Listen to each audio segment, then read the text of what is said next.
Allahumma salli wa sallim ala sayyidina Muhammadin miftahi babi rahmatillah adada ma fi ilmillah salatan wa salaman daimaini bidawami mulkillah wa ala alihi wa sahbihi wa man walah amma ba'du. Saya hormati yang saya muliakan segenap keluarga besar takmir dan pengurus Masjid Siti Aisyah, segenap semua yang hadir, bapak ibu semuanya yang dimuliakan oleh Allah Subhanahu Wa Taala. Semoga pertemuan pagi ini jadi pertemuan yang berkah untuk kita semuanya. Amin ya rabbal alamin. Untuk tempat duduk, kalau mau duduk di samping mungkin masih boleh, tidak apa ya, lagi duduk di samping sini boleh. Jadi menghadapnya menghadap semi lingkaran itu tidak apa ya. Nah, Bapak Ibu yang dimuliakan Allah Taala, untuk tema di pagi hari ini adalah Al-Fatihah dan wasilah kesembuhan. Jadi saya akan menjelaskan dulu secara umum tentang Al-Quran sebagai wasilah untuk kesembuhan. Setelah itu baru nanti kita masuk lebih ke spesifik tentang surat-suratnya. Di antaranya nanti adalah surat Al-Fatihah. Allah Ta'ala berfirman di surat Al-Isra ayat 82, wa nunazzilu minal Qur'ani ma huwa shifaa'un wa rahmatun lil mu'minin wa la yazidu zalimina illa khasara. Dan kami akan menurunkan Al-Quran yang mana di dalamnya Al-Quran tersebut ada syifa'un. Syifa itu kesembuhan, wa rahmatun, dan untuk ada rahmat lil mu'minin kepada semua orang yang beriman, wa la yazidu zalimina illa khasara, dan tidak akan menambah apapun terhadap orang yang zalim kecuali hanya akan semakin rugi. Jadi berdasarkan ayat ini, Quran itu ada unsur kesembuhan. Namun bedanya begini, kita kan sama-sama tahu penyakit itu kan ada dua macam ya. Ada penyakit medis, ada penyakit non medis. Penyakit non medis ada apa nggak ada? Ada, yakin ya? Yakin, karena mau disangkal bagaimanapun juga ya faktanya banyak. Di Quran pun kan juga, di Quran itu juga menyebutkan tentang adanya ilmu sihir. Bahkan sebab turunnya surat Qul a'udzu birabbil falaq dan Qul a'udzu birabbin nas, kita sudah tahu semua ya. Itu sebabnya karena pernah junjungan kita Nabi besar Muhammad SAW, beliau kena sihir. Jadi Nabi itu pernah kena sihir. Yang nyihir seorang Yahudi. Jadi ada orang Yahudi ini, dia mengupayakan gimana caranya dapat rambutnya Nabi. Setelah itu diikat dengan 11 ikatan. Kemudian setelah itu ditaruh di satu tempat di sumur begitu. Dan mulai ketika Nabi Rasulullah itu disihir,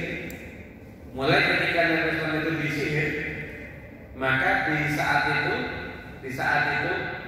Nabi SAW itu pengaruh sihirnya itu hanya seperti ini. Jadi Nabi SAW itu kadang-kadang belum makan, tapi merasa seperti sudah makan, itu aja. Setelah itu Nabi SAW itu kadang belum tidur, merasa sudah tidur. Jadi belum berbuat, tapi seakan-akan sudah berbuat sesuatu.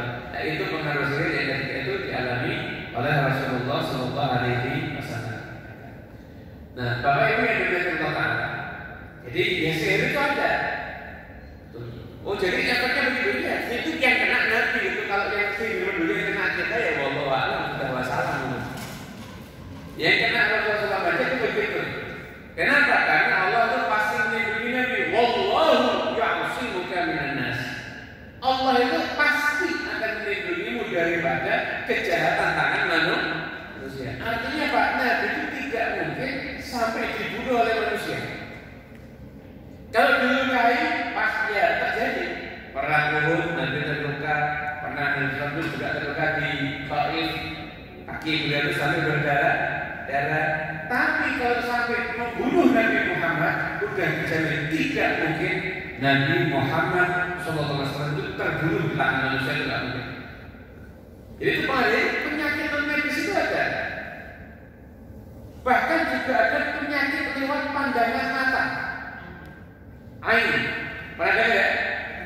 Bahkan itu dikatakan seperti al-ainu hakun. Penyakit ain itu hak. Dan kalau ada sesuatu yang sesuatu tersebut itu mendahului takdir, maka itu adalah ain. Ya, sesuatu yang mendahului takdir itu adalah ain. Tapi kan nggak ada sesuatu yang mendahului takdir ya. Nggak mungkin ada sesuatu yang mendahului takdir. Tapi kalau sampai ada, maka itu adalah pandangan ain.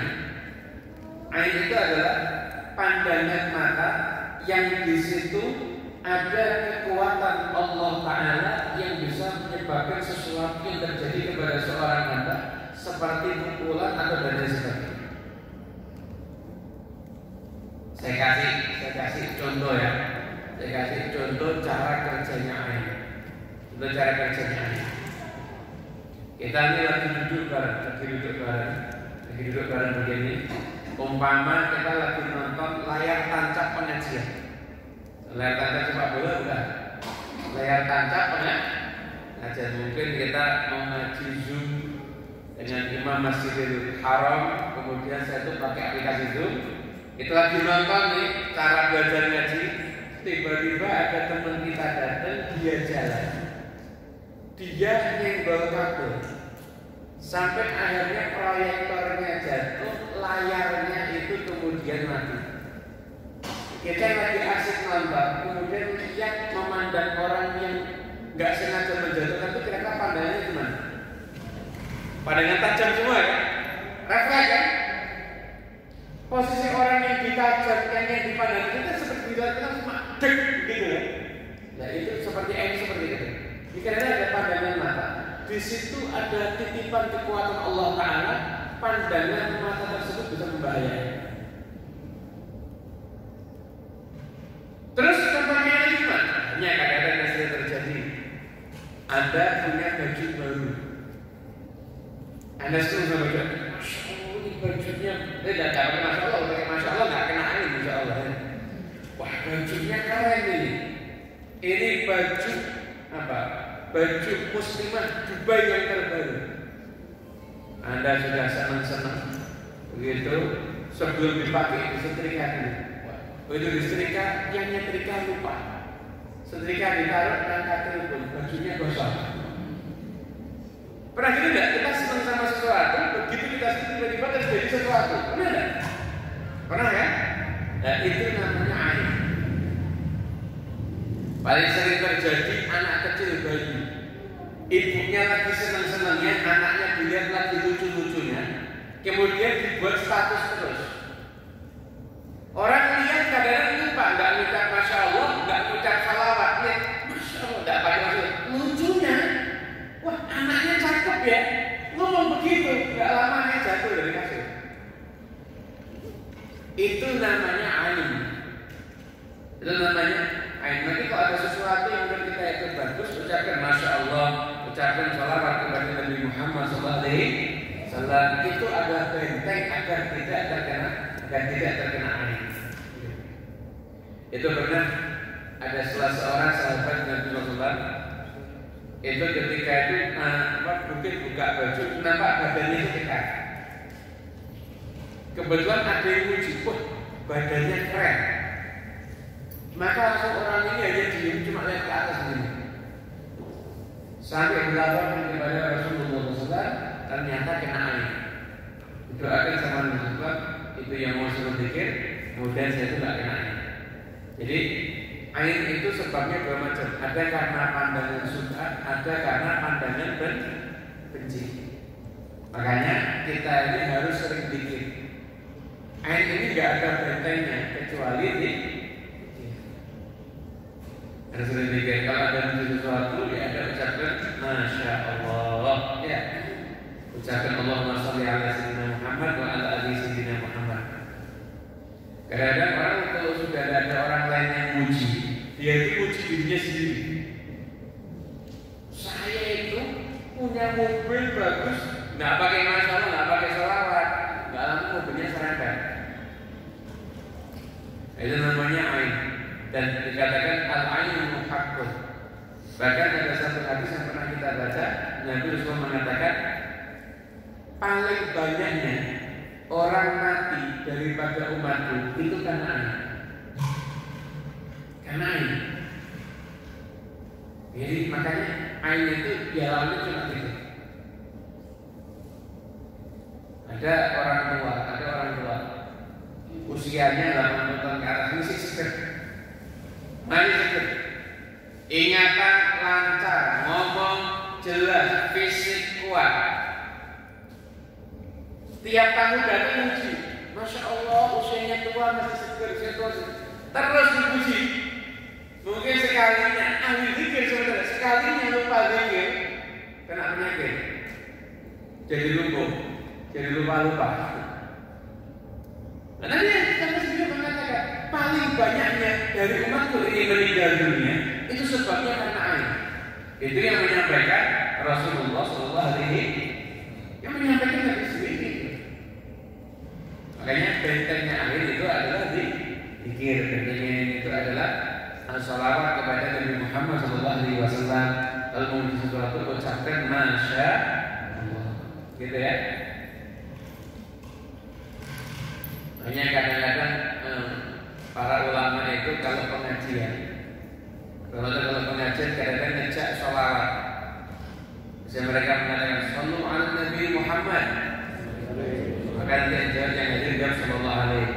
Kenapa? Karena biar kalau ada yang Anda pandang atau ada yang mau kena air, karena berkat sholawat gak jadi kena air, insyaallah. Sholawat itu gak jadi kena air, gitu. Jadi kembali kita jelaskan lagi. Quran itu punya sisi bisa mengobati. Baik yang diobati itu penyakit medis ataupun penyakit non medis. Dan Quran itu termasuk salah satu pengobatan non medis. Pengobatan non medis. Nabi SAW beliau pernah bersabda diriwayatkan oleh Sayyidina Ali dalam hadis riwayat Ibnu Majah, khairul dawa'i al-Quran, sebaik-baik obat adalah Al-Quran.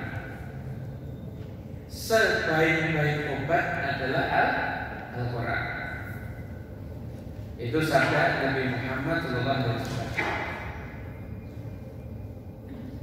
Ada satu kejadian nyata masih ingat ini saya. Baru saya dengar itu sebelum Idul Adha, kalau nggak salah. Ketika itu saya ada pertemuan lewat Zoom dengan dokter. Ketika itu saya bicara dari sisi agama, dokternya bicara dari sisi medis tentang untuk masalah pandemi. Dokter ini menyampaikan begini, ada satu kejadian nyata. Salah seorang dokter juga kena sakit COVID.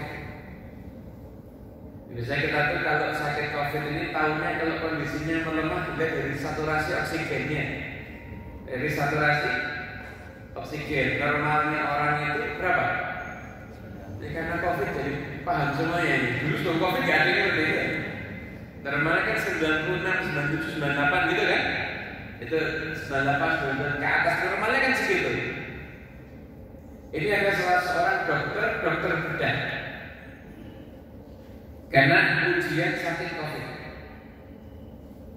Saturasi oksigennya sudah sampai di bawah 80 ya. Sudah sangat rendah. Secara medis kan sudah apa? Akhirnya ini dokter ambil Quran, baca Quran terus. Saturasi oksigennya naik jadi 90. Akhirnya dia sembuh, terselamat dan sembuh. Karena barokahnya baca. Ini yang cerita sama saya dokter. Dia bilang ini kalau dijelaskan secara medis, ya saya nggak bisa, bingung.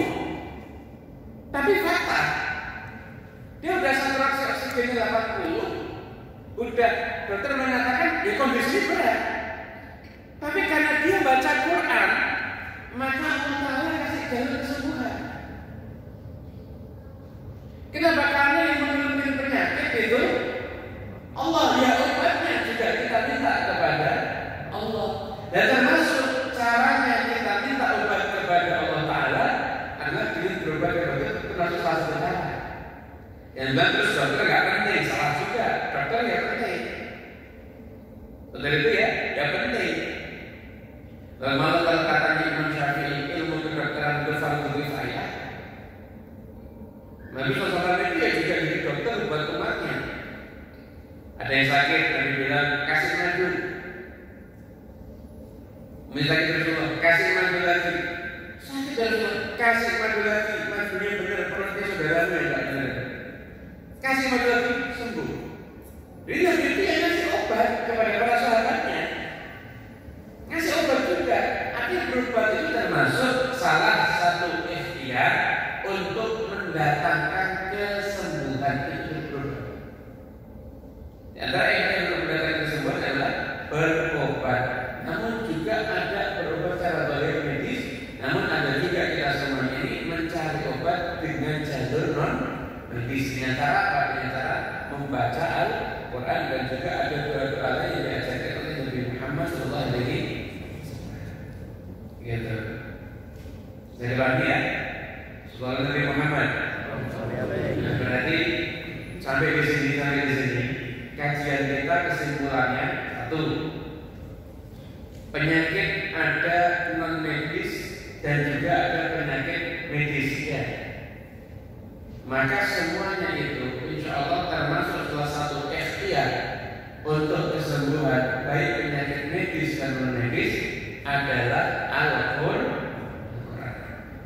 Kesimpulannya di situ.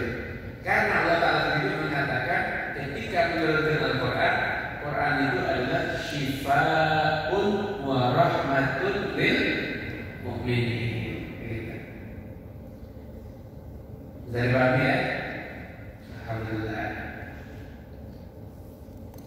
Sekarang kita akan lanjut. Ini saya bacakan riwayat yang lain dulu, baru terakhir Fatihah ya. Terakhir kita tentang Al-Fatihah, yaitu nanti baru kita tutup dengan tanya jawab insyaallah ya. Nah, saya mau menjelaskan dulu sebelumnya. Nanti ini ada beberapa kitab ini. Nanti yang mau saya sampaikan adalah bagaimana Nabi SAW itu ngajari kita untuk membentengi diri dari segala macam keburukan dan penyakit. Apa surat yang dibaca? Karena surat yang dibaca ketika sakit satu. Dan kita sebutkan. Dan terakhir nanti ada Mu'awwidhatain. Setelah itu juga ada Al-Fatihah. Lalu nanti ada hikayat kesembuhan melalui Al-Fatihah. Cerita yang satu riwayat hadis, yang satu lagi adalah pengalaman hidup dari seorang ulama Ibnu Qayyim Al-Jauziyah. Ibnu Qayyim Al-Jauziyah. Saya lagi itu juga ada masalah kesembuhan dalam Quran. Kisahnya ulama yang pernah disampaikan oleh Syekh Wahbah Zuhaili. Wahbah Zuhaili oleh ulama besar dari Syam. Nanti terakhirnya bagian akhir kita akan bahas lagi. Saya sudah berobat pakai Quran kok nggak sembuh-sembuh. Kenapa? Nah ini tidak ada jawabannya. Dan ini juga ada jawabannya. Kita urut dulu. Nah, yang pertama kemudian saya riwayat yang berikut ini tentang surat Mu'awwidhatain. Terakhir berfatihah. Riwayat dari Siti Aisyah. Riwayat dari Siti Aisyah.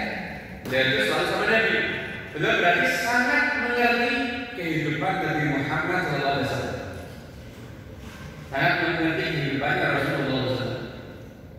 Siti Aisyah mengatakan, karena anna Rasulullah SAW, sesungguhnya Rasulullah SAW, karena idza ishtaka, ketika beliau itu sakit, yaqra'u ala nafsihi bil mu'awwidhat wa yanfus.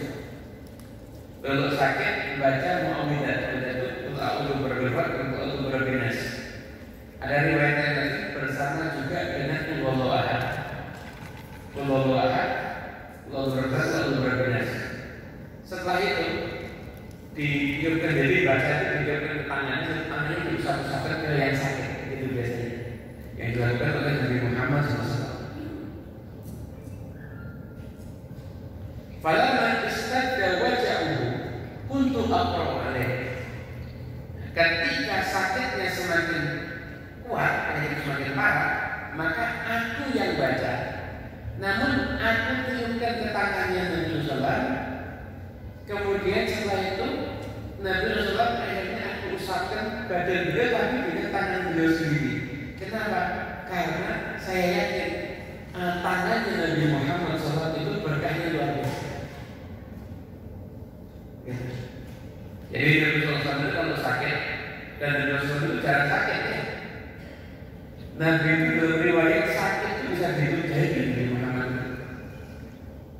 Sakit luka jelas, tapi sakit karena gaya hidup itu hampir-hampir tidak pernah dialami oleh Rasulullah. Sakit karena gaya hidup tidak pernah dialami oleh Nabi Muhammad SAW. Kalau rata-rata orang yang sakit zaman sekarang karena apa biasanya? Gaya hidup ya, sering makan manis-manis, akhirnya gulanya tinggi terus tak bermanfaat. Sebenarnya makanan manis itu nggak buat penyakit, yang buat penyakit kebanyakan. Makanan itu nggak ada yang buat penyakit, kenapa enggak? Yang buat penyakit apa? Kalau over, itu yang menjadikan penyakit. Menjadi penyakit. Kalau over itu jadi penyakit. Dan kita ini, saya dinasihati sama abang saya, nasihati begitu. Kita ini kalau mau sehat, semua asalnya disiapkan sama Allah Ta'ala. Oksigen gratis, air ada, ya. Lu zaman dulu kan gratis, sekarang bayar ya. Jadi air, lu semua itu gratis buat semuanya yang bayar. Air ada, ya kan? Sinar matahari ada. Ini oksigen, air, sinar matahari. Kalau kita nih dapat ini di tubuh kita, nggak sakit insya Allah. Sehat kita. Sumber-sumber pengobatan yang alami, nggak perlu obat. Air, kemudian setelah itu air, itu oksigen, itu sinar matahari. Ini obat semuanya. Gratis semua gitu. Nggak ada yang bayar. Insya Allah. Nah, selanjutnya. Jadi yang terus itu kalau sakit, dan itu jangan sakit. Beliau itu sakit, benar-benar sakit ketika akan wafat. Nah, beliau ketika sakit itu, jadi baca Allah, kalau berbuat, kalau berbiasa dengan tangan bisa pun itu. Ketika sudah sangat sakit, Siti Aisyah yang baca, tapi ke tangan Nabi, dan kemudian setelah itu beliau mengusap-usapkan ke tubuh Nabi Muhammad SAW, tapi dengan tangannya Nabi Muhammad SAW sendiri. Jadi diusapkan dengan tangan Nabi sendiri. Nah, karena berada keberkahan daripada Rasulullah SAW. Makanya di antara sunnah itu kalau kita mau tidur, kita baca Qul huwallahu ahad, Allahu akbar, Allahu berbinas. Di tengah saya itu usapkan ke seluruh tubuh. Coba dijaga dari sekian macam penyakit insyaallah. Amin. Jaga dari sekian penyakit, saya doa gak ada yang mungkin. Ada yang mungkin? Terlambat sakitnya separuh nanti. Baca lebih dari saya semuanya. Nah itu. Jadi oleh Allah Ta'ala. Kemudian yang berikutnya, riwayat yang berikutnya Al-Fatihah. Al-Fatihah. Ini.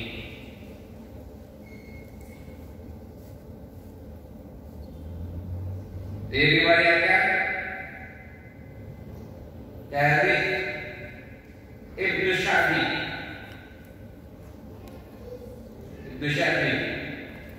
Ibnu Sya'bi beliau ketika itu datang mengeluh pinggangnya sakit, pinggangnya atau panggulnya sakit. Zaman now low back pain. Di Google kan disuruh putar-putar ya, daripada dari sini kaki sini. Kok tahu gak pernah soalnya? Kita tahu suruh kakinya begini, itu suruh macam-macam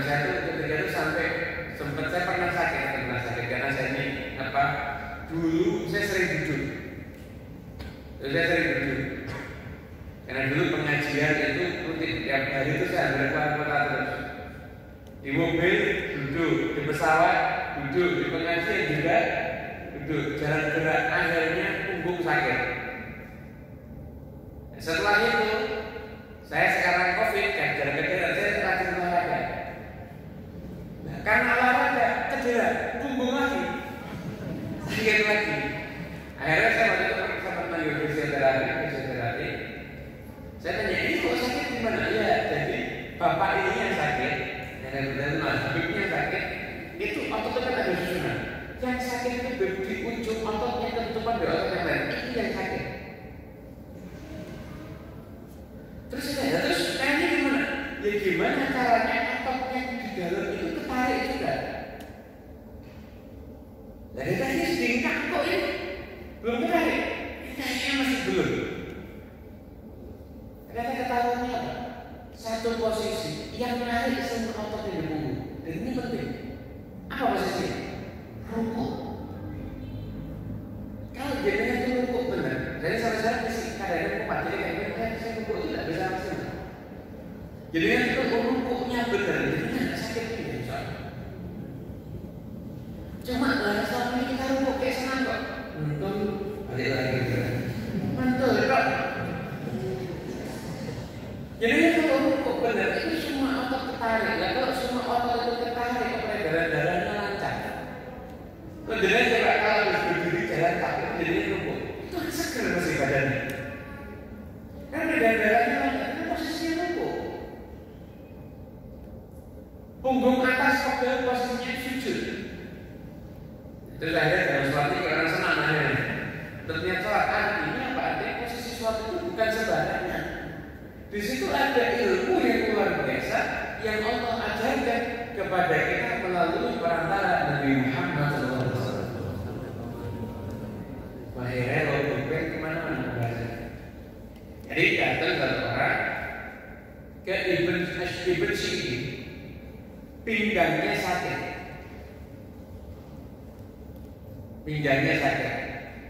Kata Ibn Sirin, alaika bi asasil Quran wa hiya Fatihah. Bayangkan sakit, ya. Dan disuruh kamu kakinya angkat satu ke atas dan belum baca Fatihah. Karena aku sami itu Ibn Abbas betul anhumayakul. Aku mendengar Abdul bin Abbas beliau berkata, likulli syai'in asasun. Segala sesuatu itu ada fondasinya. Masjidnya ada fondasinya enggak? Ada enggak fondasinya masjid ini? Ada. Kalau ada fondasinya enggak ada masjidnya, ya kan? Wa asasul Quran al-Fatihah. Dan asasnya Quran adalah surat al-Fatihah. Wa asasul Fatihah, asasnya Fatihah apa? Bismillahirrahmanirrahim. Kita taqallabat fa'alika bil Fatihah tushbah. Mulai baca Fatihah nanti insya Allah akan sembuh dengan izin Allah. Gitu. Ini perkataan dari Abdullah bin Abbas, sahabat Nabi Muhammad SAW.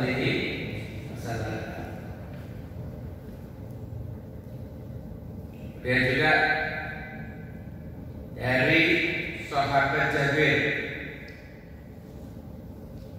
Sahabat Jabir mengatakan, Fatihatul kitab shifaa'un min kulli syai'in illa as-salam.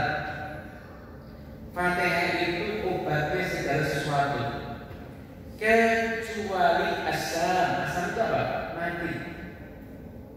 Riwayat yang lain kecuali tua. Tua itu tidak ada obatnya, ya. Tua itu tidak ada obatnya. Ada tidak orang sakit karena tua terus ingin sembuh seperti muda? Bisa tidak? Bisa.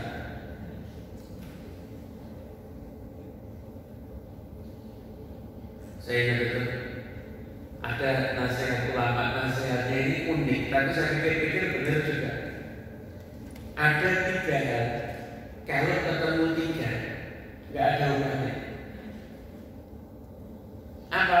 1, sakit campur tua. Gak ada obatnya. Sudah tuanya itu repot, tambahin sakit. Gak ada obatnya. Kemudian yang berikutnya, fakir campur malas. Miskin tapi masya Allah rajin berhayal, malas bekerja. Berhayal rajin. Nanti saya kalau dapat 2 miliar, insya Allah saya akan bangun masjid di desa. Terus saya akan ke praktek jalannya, saya ke berangkat haji dan umroh saya. Oh iya, belum berhayal. Itu rajin berhayal tapi malas. Jadi fakir campur malasnya apa? Ada banyak. Yang ketiga, musuhan campur dengki. Bermusuhan campur sama dengki. Kalau ada orang itu musuhan, sebabnya karena beda pendapat atau karena mungkin kita pernah salah ngomong, itu kita ngambali gampang. Tapi kalau ada orang itu musuhin kita, sebabnya karena dia dengki sama kita, itu nggak ada obatnya. Kecuali kalau dia lihat kita hancur baru dia senang.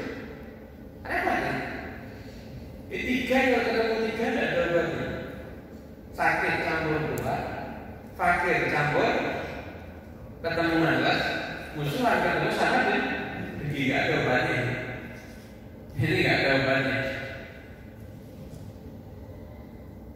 Kemudian setelah itu kita lanjut lagi ya. Kalau Ibnu Abbas dari Fatihahul Kitab obat bagi segala macam penyakit. Kata Imam Al-Munawi, syifa'un min dahil jahli wal ma'asi wal amrad al-dhahirah wal batinah. Kata Imam Al-Munawi, penulis kitab Fathul Qadir ulama hadis dia mengatakan, benar-benar Fatihah itu obat. Untuk apa? Untuk penyakit kebodohan, untuk penyakit kemaksiatan, untuk penyakit zahir dan batin. Untuk siapa? Liman tadabbara, yang merenungi, wa tafakkar, dan berpikir, wa qawiyat yaqinuhu, dan yakinnya kuat. Kalau ada sakit, saya akan coba baca Fatihah ya, siapa tahu berhasil. Bisa coba, tidak yakin dia tidak akan berhasil. Anda ke dokter aja, Anda tidak yakin sama dokternya tidak berhasil, apalagi Fatihah. Gitu. Kemudian terakhir ini hikayat. Setelah itu yang jawab dan selesai. Sudah berapa jam kita ngaji? Oh, lumayan ya, sudah 44 menit. Ini kalau pertandingan sepak bola sudah 1 babak ini. Ya, Imam Bukhari, ini hadis dari Imam Al-Bukhari.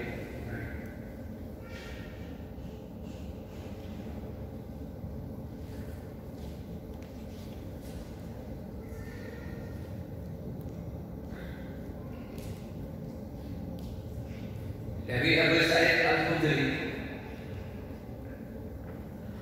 ada sebagian sahabat Nabi SAW. Sahabat Nabi SAW itu pergi di perjalanan kehabisan bekal. Akhirnya mereka itu mau bertamu. Namanya itu orang bertamu itu minta makan. Orang bertamu itu minta makan. Terus zaman orang bertamu minta jadwal pengajian.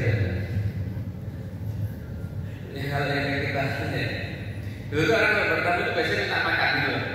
Ada bertamu itu benar minta makan. Dulu tuh jamu tamu itu hukumnya wajib. Benar jamu tamu hukumnya wajib. Bahkan nggak beriman kalau dia itu nggak jamu tamu. Nah, karena kalau orang itu tamu nggak dijamu itu repot. Karena tamu musafir, tidak ada tempat untuk istirahat, tidak ada tempat untuk mereka makan. Jadi mendapat jamu tamu itu hukumnya wajib. Banyak kondisinya dulu begitu ya. Bisa dulu begitu. Kalau sekarang Anda mau jamu tamu ya boleh, dengan makan ya bagus ya. Namun itu sudah tidak wajib lagi, sudah bukan wajib lagi kayak dulu ya. Dan sudah bukan wajib lagi kayak dulu yang wajibnya sampai sekuat itu enggak. Nah dulu jamu tamu itu bukan wajib. Ini ada sebagian sahabat dan Rasulullah dan orang-orang terdahulu itu jamu kamu sekalipun nggak kenal. Kamu jamu kasih makan, kasih tempat minum. Tradisi Arab itu begitu. Jadi sama kamu itu nggak ada. Tapi nanti kemudian juga kasih batasan tamu itu nggak boleh lebih dari 3 hari. Sudah 3 hari udah nggak ada, udah nggak wajib dimuliakan lagi. Dulu. Sekarang udah manusia udah banyak kerja macam-macam kadang bertamu kan kita juga silaturahmi ziarah kalau sekarang ini bukan bertamu tapi ziarah kalau saling mengunjungi. Nah, jadi datang ini disebutkan sahabat Rasulullah ada riwayat kalau sebagian ada mengatakan 30 orang dan lagi sebagian itu menyatakan itu ada 7 orang aja. Hasil ada berbeda riwayat. Nah, mereka ketika perjalanan kehabisan bekal, cari rombongan kemah-kemah datang ke sana, minta dijamu sebagai tamu. Ternyata, masya Allah kemah-kemah sekian banyak itu semuanya pelit, nggak ada yang menjamu. Akhirnya, ya udah. Mereka sudah siap-siap jalan, tiba-tiba dipanggil.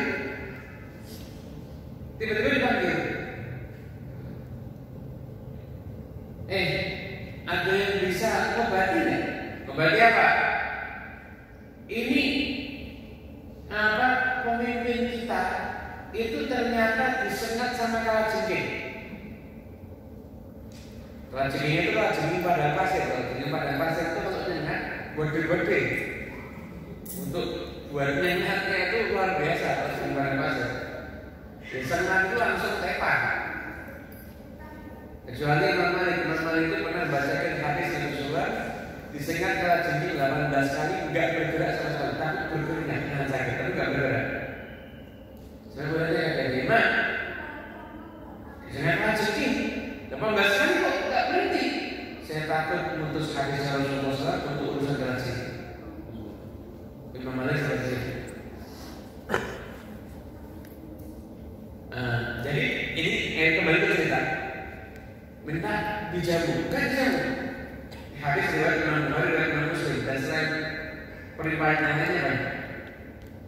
Ya udah saya bisa membagi. Ini ketahuan misalkan temennya orang biasa nggak bisa membagi. Saya bisa membagi. Tapi saya nggak mau gratis loh. Oh iya, nggak gratis senang aja. Kita akan kasih kalian 30 ekor kambing gitu. Dan riwayatnya nanti dikasih banyak kambing. Oke, mana? Diambilkan air, kamu sahabat tadi, dibacakan air, kasihkan, diminumkan sembuh. Diminumkan sembuh. Wah, ini dikasih kambing beneran. Padahal dikasih kambing beneran. Beneran. Jadi itu kambing, kasih kambing banyak gitu. Ada yang ini riwayat yang di di kitab ini 30 yang di rangkuman saya itu pokoknya banyak juga saya tidak berapa. Akhirnya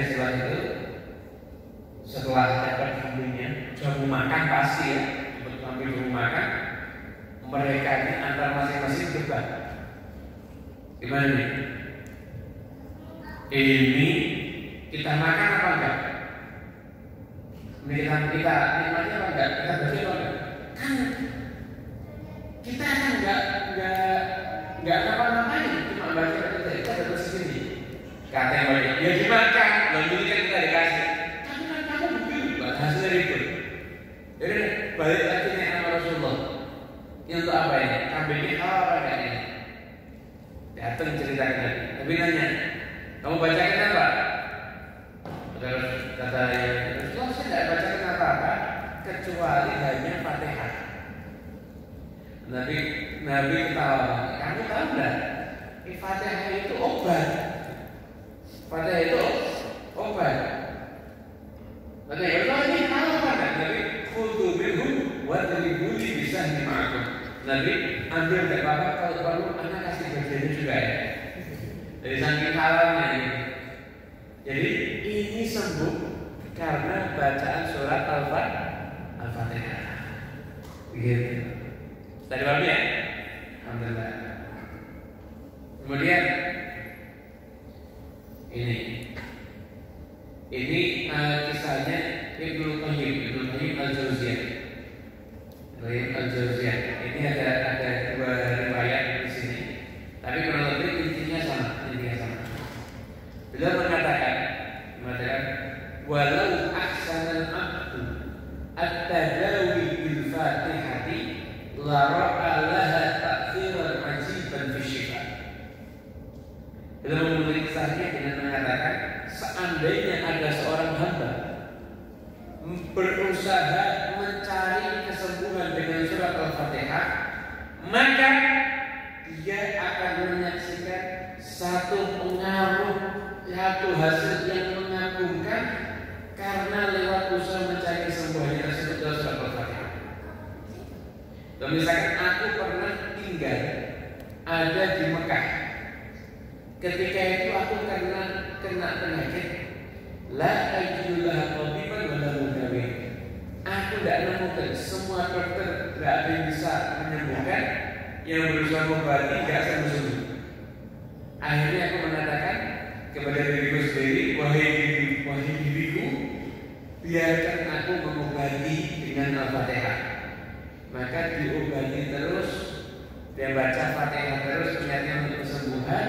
Dan kemudian akhirnya beliau pun sembuh.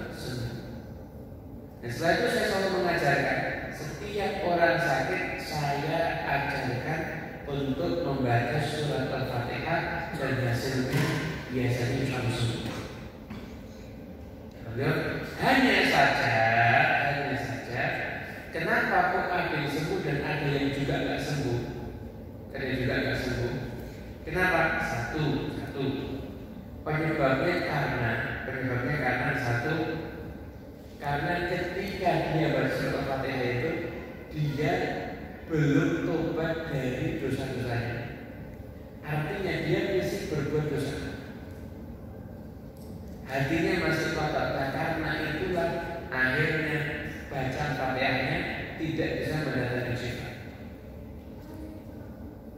Jadi orang itu harus tetap tobat, meninggalkan dosa, berusaha jadi baik, begitu. Tidak boleh berdosa. Yang kedua, dia tidak yakin. Dia mengamalkannya hanya mencoba. Wah, saya coba ya, siapa tahu sembuh. Gitu. Yakin sembuh nggak ada. Kata beliau mengatakan, walakin hahuna amrun yang bagi at-tafattul lahu. Ada perkara yang harus kita perhatikan.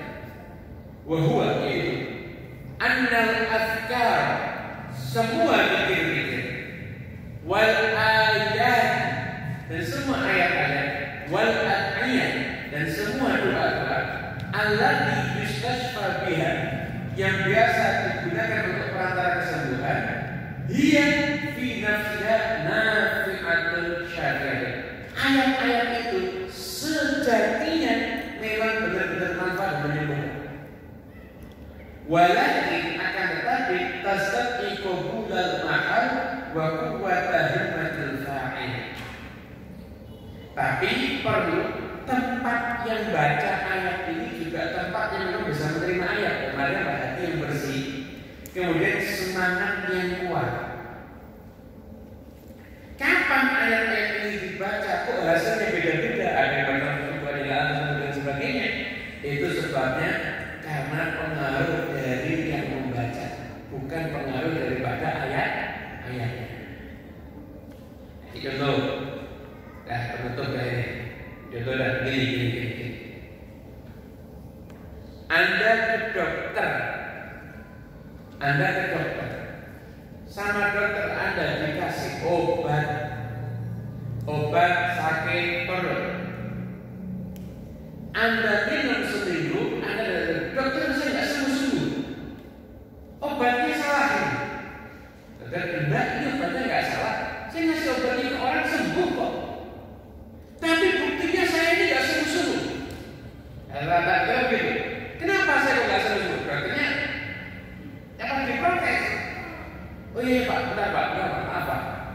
Bapak kesini kapan? Dari sini. Saya ada Pak. Sini juga. 1 minggu ya Pak. Iya betul. Obat diminum Pak. Diminum rutin. Bapak sehari-hari makannya apa Pak? Ya saya setiap hari sarapannya pagi rujak. Makan siang saya sambal goreng. Apa makan nasi goreng sambalnya lomboknya 15. Makan malamnya ya gantian ayam geprek sama ayam penyet. Ini yang salah obatnya apa yang minum? Obatnya ya obatnya yang minum ya kan? Yang salah yang obatnya sebenarnya manfaat ada. Kenapa obat itu tidak manfaat? Bukan salah obatnya, salah yang dikurkan. Kemudian bikin ayat-ayat tertentu yang biasa digunakan untuk masalah kesembuhan, pada hakikatnya ya itu belum menyembuhkan. Tapi kenapa kok hasilnya tiap orang berbeda? Karena tiap orang juga respon jiwanya terhadap Quran itu berbeda. Yang kuat cintanya sama Quran, yang kuat yakinnya sama Quran, maka dia akan mendapatkan hasil cepat. Yang nggak kuat keyakinannya, maka antara berhasil dengan dalam jangka waktu tidak cepat atau nggak berhasil, akan tahu jadi kasih cepat. Namun kuatnya respon inilah yang menjadikan perbedaan setiap orang mendapat kesembuhan daripada surat Al-Fatihah ataupun surat-surat yang lainnya. Jadi pahami? Alhamdulillah. Jelas ya? Kesimpulannya nanti cuma terakhir. Cukuplah. Jadi biasa 3 pertanyaan bagaimananya itu ada. Monggo. Ya. Assalamualaikum warahmatullahi wabarakatuh. Assalamualaikum warahmatullahi wabarakatuh. Allahumma shalli ala sayyidina Muhammad wa ala sayyidina Muhammad.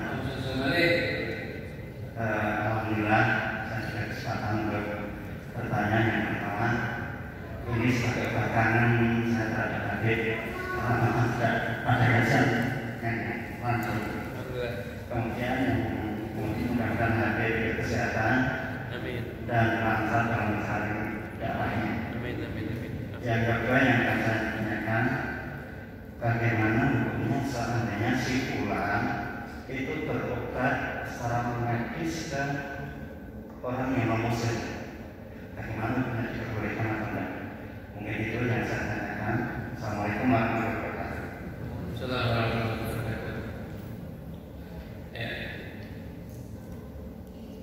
Gimana hukumnya berobat non medis ya, berobat medis atau alternatif kepada yang non muslim? Gimana? Hukumnya tidak diharamkan. Tidak diharamkan selama tata cara pengobatan.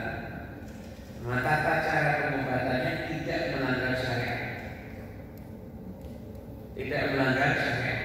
Ini alternatif ya. Kalau sampai didoakan seperti ada bagus dan sebagainya itu jelas haram kan? Doakan itu. Doakan begitu. Kalau pakai bagus begitu itu jelas haram ya. Namun kalau misalkan pakai alternatif dan sebagainya tidak ada masalah. Tapi kalau misalkan pakai doakan dengan cara-cara yang cara-cara di luar agama Islam, itu hukumnya haram. Berobat kepada non muslim jika memang ada ritual keagamaan di luar agama Islam dan sebagainya, itu bisa jadi hukumnya haram. Namun kalau ada sekedar alternatif dan sebagainya, akan ada orang non muslim dia punya keahlian. Dia punya keahlian misalkan dia bisa meramu jamu yang diminum orang itu sehat tanpa ada ritual keagamaan, tidak ada masalah itu. Ada masalah. Tapi kalau ada ritual seperti itu akan dibaptis dan sebagainya, maka bagi muslim itu hukumnya ya. Betul hukumnya. Tapi kalau misalkan kayak dan punya keahlian bisa meracik jamu ini kalau diminum itu orang akan super sehat. Kan tidak ada ritual keagamaan, ada ritual keagamaan kan nggak boleh bertanya, nggak boleh bertanya. Itu mungkin. Terus ada lagi menanya? Ya, baik. Mereka belakang sendiri dari.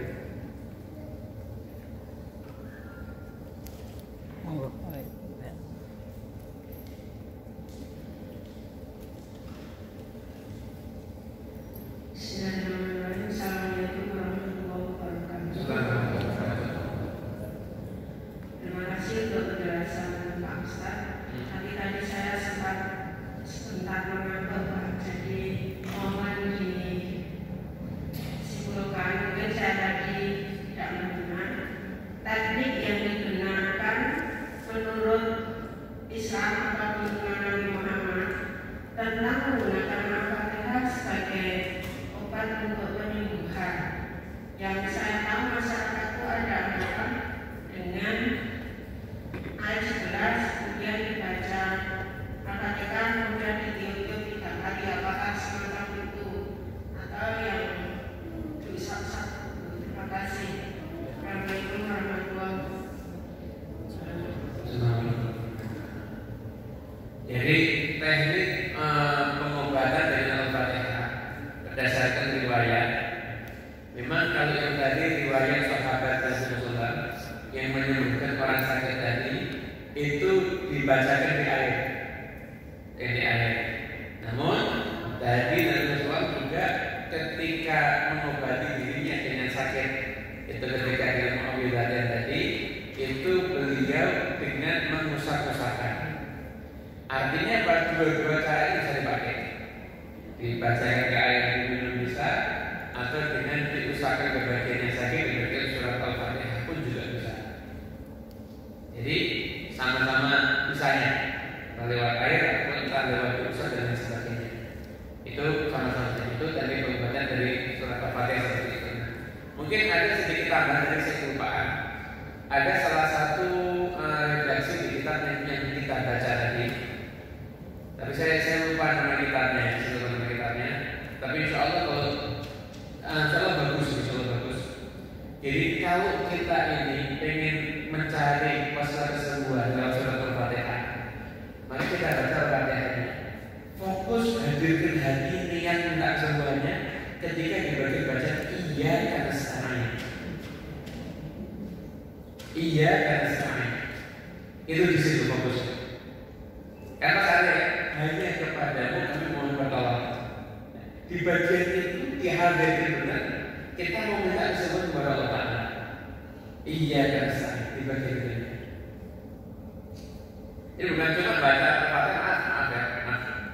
Al-Fatihah kemudian setelah itu sambil seperti orang lupa soal baca. Tidak gitu. Jadi hatinya itu hadir. Kemudian dan sangat dihadirkan hati-hatinya ketika bagian iya kan saya. Insya Allah kita bisa jadi waspada sama saya. Amin. Ya, boleh.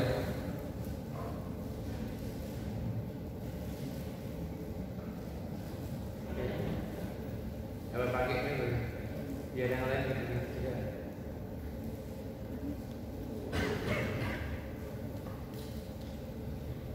Saudara Nabi Muhammad.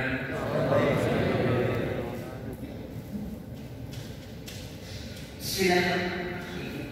Assalamualaikum warahmatullahi wabarakatuh. Ustaz yang saya tanyakan, ini sedikit sambil testimoni. Anak saya dulu waktu di SMP itu mau main sepak bola di lapangan Kota Barat.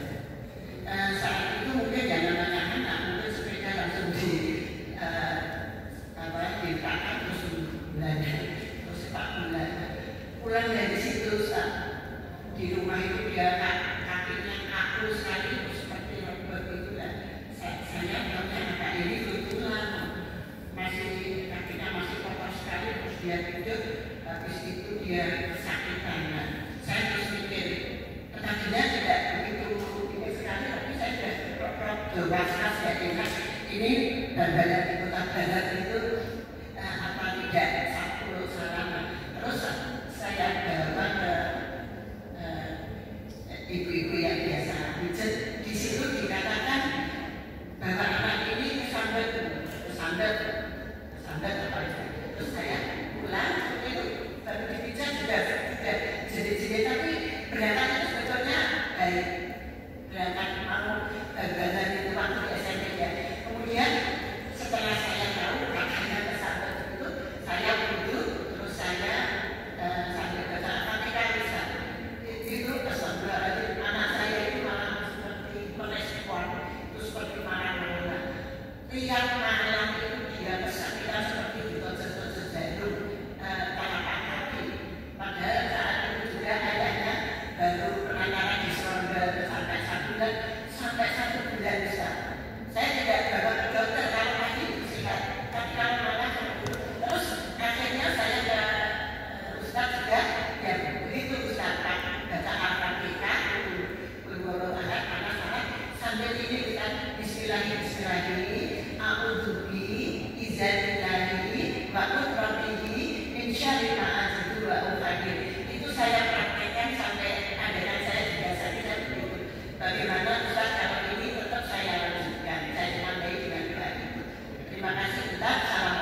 tentang fenomena kesandar. Ini pernah terjadi di zaman Rasulullah. Bahkan ada salah seorang sahabat Nabi itu dibunuh sama bangsa jin. Menurut riwayatnya dibunuh sama bangsa jin. Dan pokoknya makhluk halus, pokoknya selain itu. Kenapa? Karena dulu kan di perjalanan nggak ada toilet. Dan lihat ada celah kecil itu lubang. Ternyata itu rumahnya jin. Dia buang air kecil di situ. Jinnya marah dibunuh. Salah seorang sahabat Nabi Rasulullah. Ada riwayatnya. Jadi ini bisa jadi yang makhluk halus itu ganggu kita bisa. Di sahabat aja ada yang terbunuh. Karena mereka juga punya kekuatan dan sebagainya. Mereka nggak mau diganggu juga. Artinya sebenarnya fenomena itu bisa terjadi. Obatnya tentunya dengan tadi doa-doa itu ya. Tapi doa-doa yang dibacakan tadi memang itu juga obatnya itu ada pendapat para ulama bisa membacakan doa itu terutama dijadikan militan juga bagus. Jadi setiap hari 3 kali itu punya fungsi untuk menangkal keburukan, sama seperti juga zikir Bismillahirrahmanirrahim la yadurru ma'asmihi syai'un wa la tasmi'u wa tasmi'u. Jadi seperti itu bagusnya. Itu untuk menangkal keburukan. Ini kalau bisa dibaca terus ya. Dari dulu saya itu untuk dibaca terus. Karena kita lihat sekarang banyak fitnah zaman sekarang ini ya. Banyak fitnah. Anda sudah naik motor bener aja, yang di jalan banyak yang naik motornya nggak bener ya. Anda udah hati-hati, yang di jalan sudah banyak orang yang nggak hati-hati. Baca itu. Bismillahirrahmanirrahim. La yadurru ma'asmihi syai'un wa la tasmi'u wa tasmi'u alim. Sama kalau begitu aku berikan kalimat tammah min syarri ma khalaq. Itu bisa pagi dibaca, nanti pada maghrib juga dibaca. Baca pagi perlindungan sampai maghrib, baca maghrib perlindungan sampai pagi. Insyaallah begitu. Sebenarnya itu bongkar itu ada yang memang yang ada ditanyakan itu masih ada penanya. Boleh? Injury data. Ya, 2 perwakilan dari bapak-bapak. 2.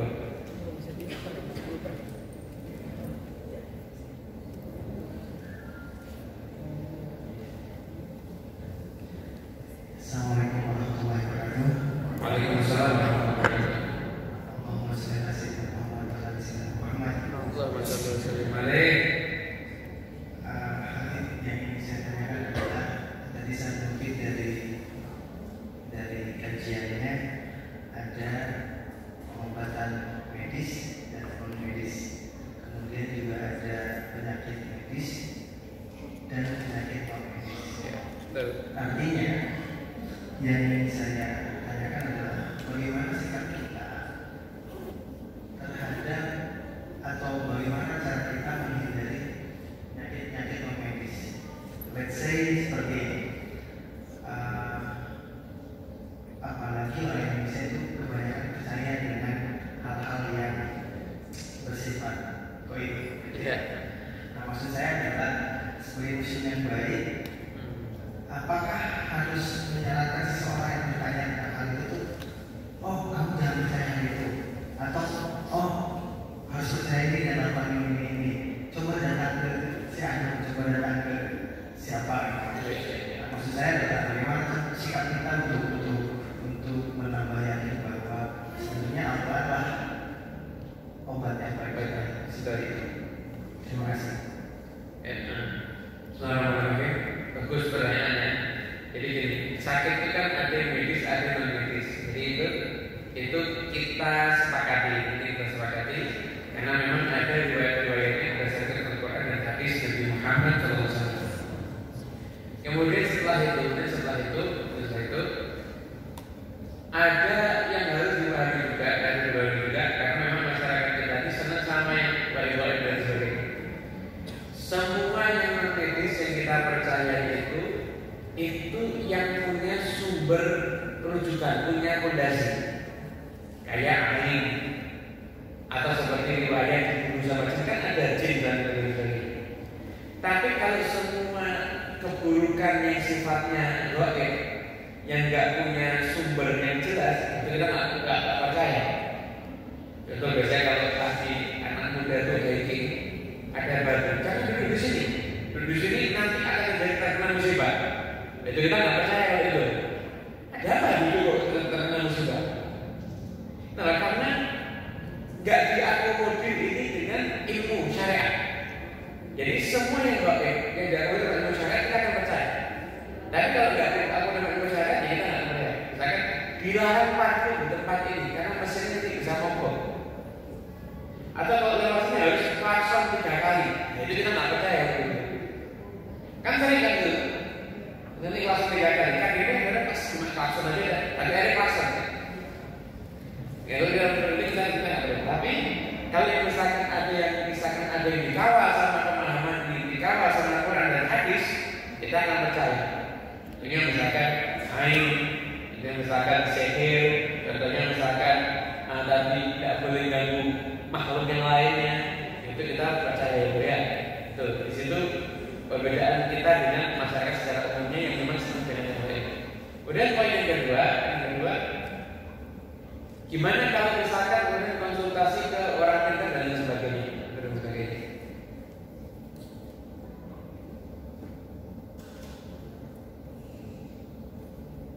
Umuman dari Instagram, perangkat terlalu panas. Jadi harus istirahat dulu.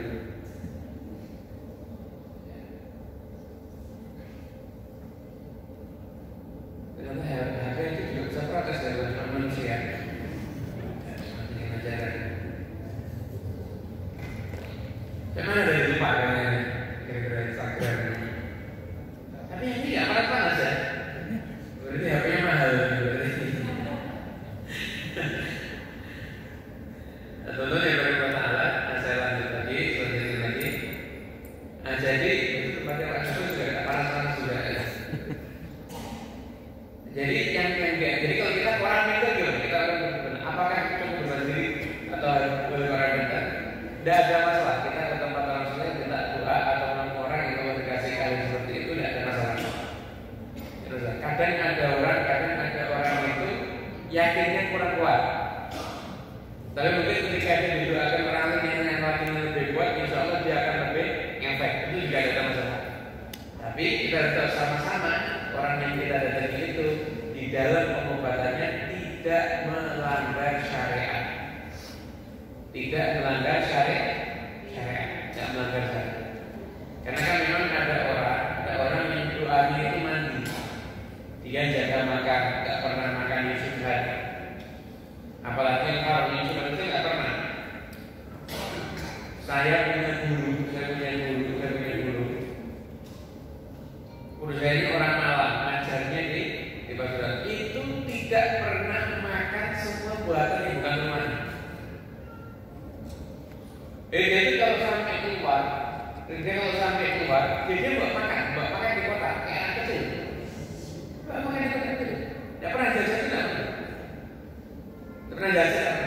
Dia cuma memakan masakan orang yang benar-benar tidak pernah. Kalau ada masakan dia nggak pernah makan.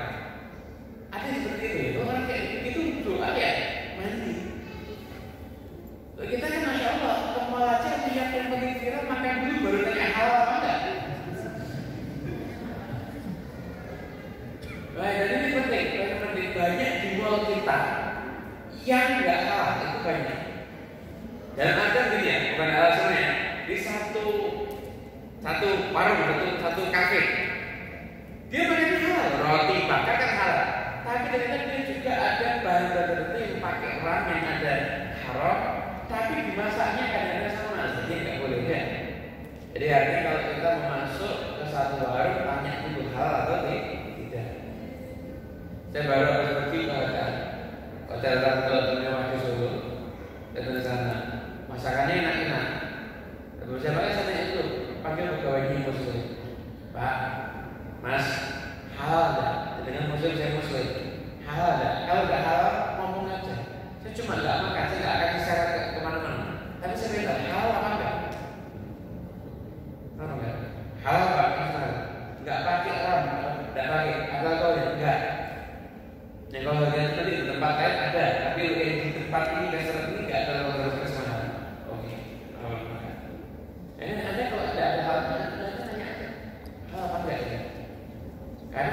satu brand roti terkenal, nggak ada label halalnya, yang ngantri pakai jilbab.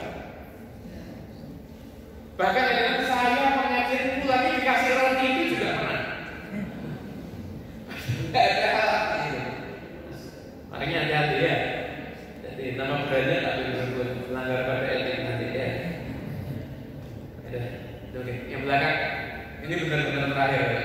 Monggo terakhir. Terima kasih. Assalamualaikum warahmatullahi wabarakatuh. Assalamualaikum warahmatullahi wabarakatuh.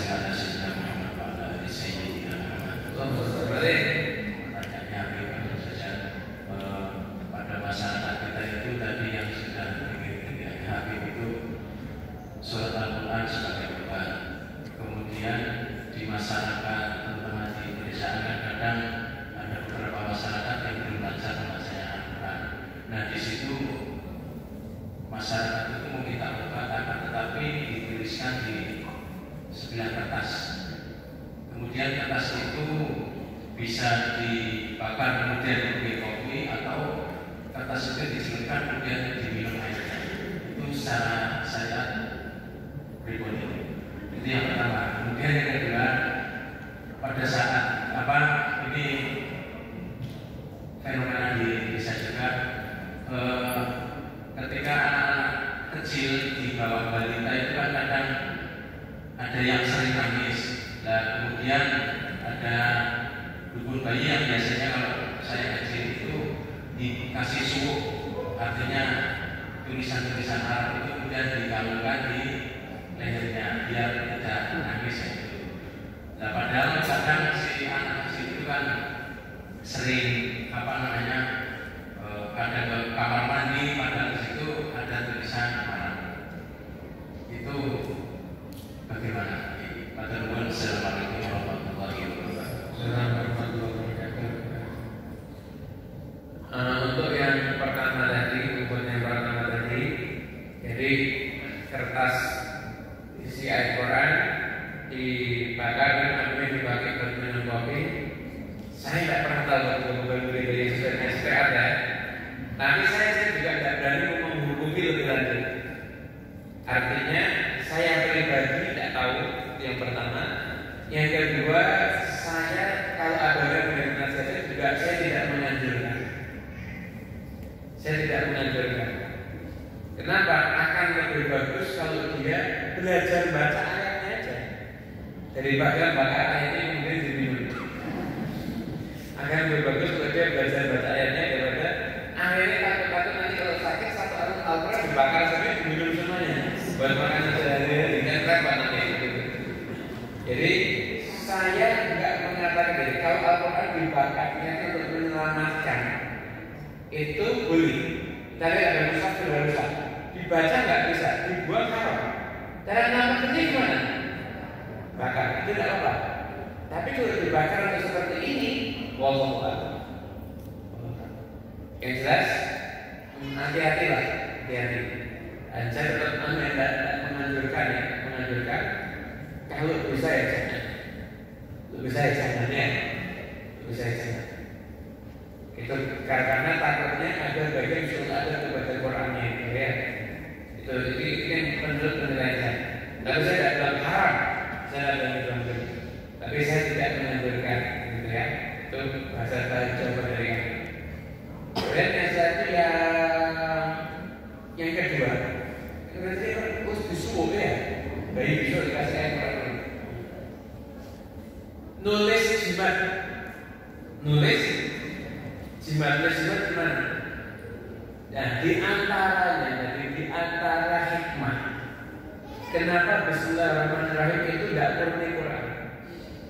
Tidak murni Quran kenapa? Agar perempuan yang haid dan nifas tetap bisa mengamalkan. Ada tujuan selama dari tanggal 1 Muharram dan sebagainya ulama mengajarkan. Selama jimat itu satu, perjuangan itu satu, isinya nggak melanggar syariat, bukan mantan. Yang kedua, keyakinan kita bukan jimatnya yang mendatangkan kebaikan dan keburukan, akan tetapi Allah Taala. Kemudian kita hanya menggunakan jimat ini sebagai wasilah untuk dapat kebaikan Allah Taala. Dan memang wasilah jemaah itu dibeli oleh saya, bukan mantra-mantra. Seperti ayat Quran yang ditaruh di rumah, tidak ada masalah. Tidak ada masalah untuk itu ya. Tidak ada masalah. Ada satu ulama ahli Quran yang Kiai Al-Harusi. Kiai Al-Harusi itu beliau mengatakan kalau ada satu bangunan ini sedang dibangun, kemudian dikasih tulisan ayat ini. Tulisan ayat ini ditaruh di bangunan itu, maka seluruh bangunannya nggak akan roboh. Apa? Yang entah kok ayat lebih jelas. Lupa. Apa? Pokoknya ada yang apa di sini? Saya Habib mau saya cari, ada yang lagi apa?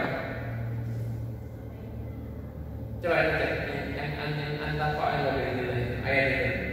Itu yang ngomong ulama, jadi juga Kiai harus itu ulama ahli Quran itu. Itu mengatakan jadi apa? Jadi juga dengan Quran itu wakil dengan catatan satu yang jelas itu nggak melanggar syariat. Yang kedua kita meyakini sumbernya dari Allah Taala. Jimat-jimat atau bentuk-bentuk itu hanyalah perantara. Gitu. Guys, Allah mungkin gitu ya. Kalau nyari di sini memang tidak terasa ini. Cuma sekarang sudah mulai terasa, sudah mulai kok kos-kosan. Ngomong terus saja. Dan semuanya kita dapat ilmu yang berkah dan manfaat dunia sampai akhirat. Insyaallah. Amin ya rabbal. Dapat belum nih? Tambah profil apa namanya ini? Ada? Lemot dan sampai yang itu. Sudah. Ya, betul gini. Jadi kalau tulisan ini dituliskan masukin di bangunan, insya Allah nggak akan roboh, akan gampang roboh. Dirobohin terroboh ya, terroboh, tapi tidak akan kena tembakan aman. Yumsikus sama akan taqa'al ardi illa bi'idzni. Itu surat Al-Hajj ayat 65 potongannya. Itu tidak satu ayat itu. Wa yumsikus sama an taqa'al ardi illa bi'idzni. Itu kalau dituliskan ditaruh di bangunan, itu bangunannya tidak roboh. Itu tidak ada masalah. Jadi itu bukan jimat, tapi itu ikhtiar Qur'ani yang tajribahnya para ulama. Sumber hadisnya tidak ada, tapi ulama yang mencoba. Sekiranya ulama itu dapat ilmu yang dari sisi Allah Taala ya. Ilmu itu kan ada kasbi hasil penelusuran ini, ada wahyu ditransfer langsung dari Allah Taala. Karena itu yang wahyu dari kata sama Allah. Diajarkan kepada kita. Wallahu a'lam bishawab. Insyaallah. Setelah ayat 17 itu berkata, yumsikus sama anta qa'al ardi illa bi'idzni. Wallahu